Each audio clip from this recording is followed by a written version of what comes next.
Hmm. Hello guys, welcome back to my channel. So आज अपन क्या बोलते, सो टाइम सीरीज का अपन मूविंग एवरेजेस देख रहे हैं। अभी इम्पोर्टेंट टॉपिक, क्या बोलते, सो आने वाला टॉपिक, और जो बड़ा 2-3 पेजेस में आ सकता सो टॉपिक है अपना ली स्क्वायर मेथड। तो मैं शुरू करने से पहले आप एक बार स्क्रीनशॉट ले लो। हम्म। तो जो है सो इसमें आपको पूछता, क्या पूछता देखेंगे। Let me put this. हम्म। हम्म। तो इसमें इसमें they will ask you.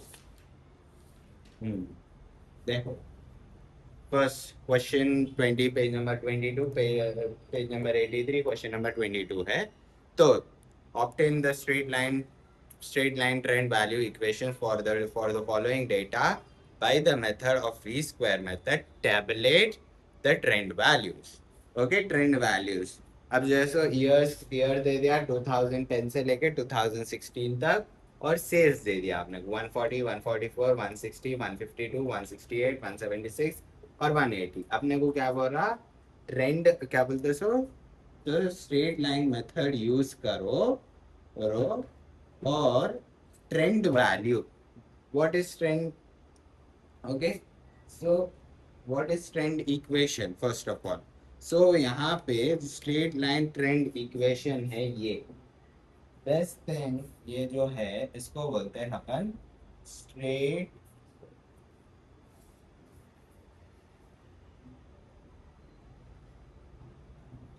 Straight line trend equation. Okay, ये एक इक्वेशन है जिससे हम सॉल्व करके ट्रेंड लाइंस निकालते, और जो वो ट्रेंड लाइंस रहते, दैट इज, वो अपने को नियर टू नियर नियर इसके, जो ये टोटल ऑफ सेल्स के बराबर आते। Okay, so let me give you an overview, why do we do this. Okay, मतलब क्यों करते हम ये ट्रेंड लाइंस क्यों निकालते। हम्म। So least square method is a statistical procedure which is used to find the best fit curve for the set of data which has different variables are involved. तो ये क्यों करते, ताकि बेस्ट फिट कर्व, मतलब हमको perfectly मालूम होना कि हमारा जो सेल्स है, जो टोटल सेल्स है, वो ट्रेंड्स में वो डिफरेंट डिफरेंट जो आप वेरिएबल्स लगाए हैं, वो मैच हो रहा नहीं हो रहा, वो मालूम करते अपन इसमें। तो ठीक है, this is most commonly method used in time series in which the relation of two or more variable is difficult to identify.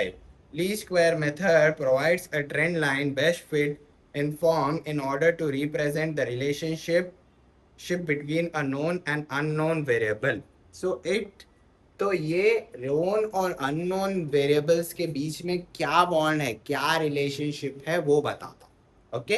हम, सो ये है आपका ट्रेंड लाइन इक्वेशंस। सो आपको करना क्या रहा था, ये दो तो क्वेश्चन में आ गए अपने को, ये आते अपन एज्यूम करना।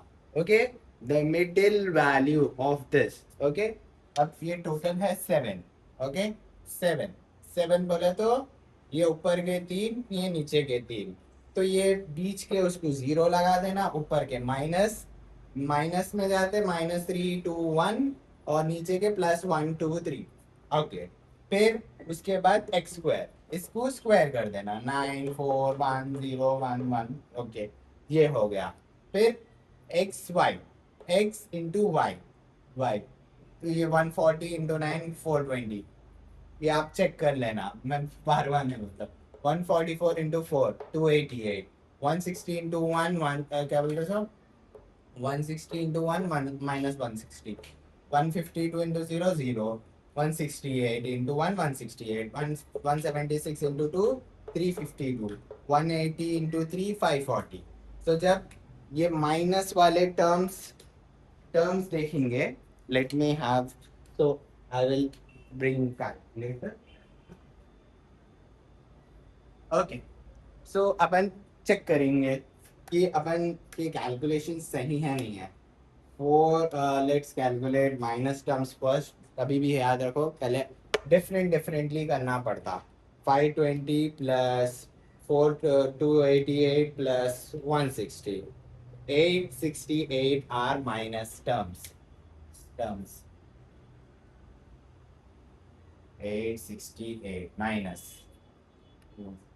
168 plus 352 plus 540. हाँ, ये प्लस के आ रहे अपने को 1040 प्लस के minus 868. Let's see, minus 868. Yeah, we are getting 192. Okay, 192 अपने को आ रहा. अभी ये पूरे मालूम हो गए. अभी अपने वो ये तो इक्वेशन लिखते क्या बोलते हैं, क्या बोल के लिखते हैं आप एग्जाम में. I tell you that line also.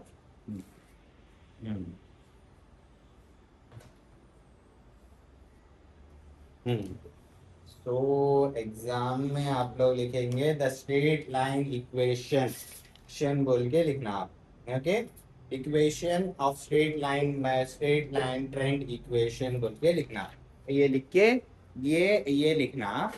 फिर उसके बाद अपन ए की वैल्यू, इसमें ए और बी मेन रोल प्ले करते. X are nothing but this values. Okay, अब ए कैसा निकालते, mean total number of sales by क्या बोलते हैं, sum of sales by total number of sales. 1120 divided by 7 160. ये आप चेक कर लेना. ओके. ओके, फिर बी कितना है, सॉरी बी कैसा निकालते, X Y divided by X square. 192 divided by 28 6.86. Okay, 6.86.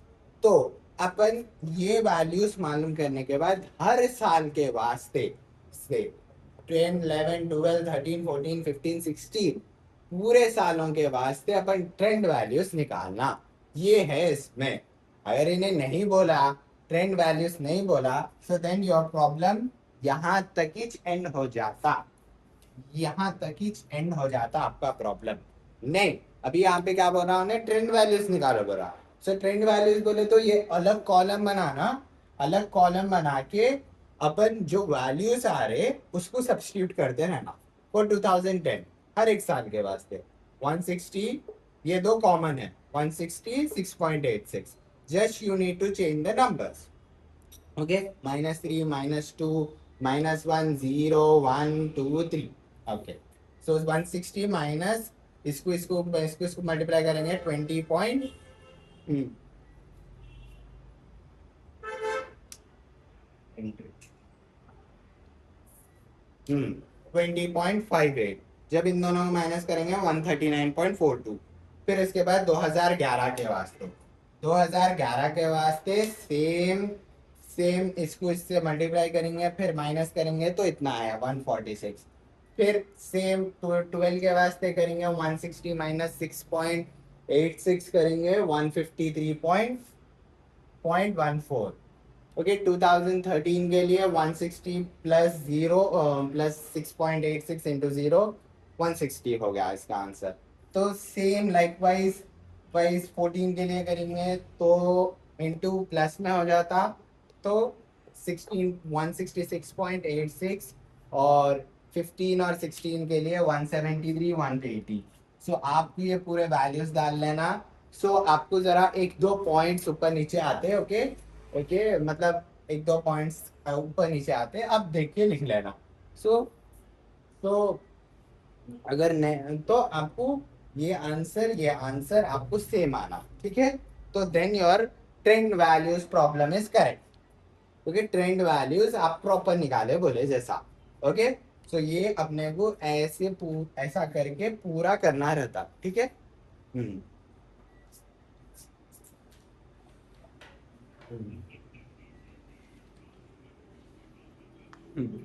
So by this, I think so I have completed 3 chapters and we are left with 2 chapters. One is probability and fifth one is theoretical distribution.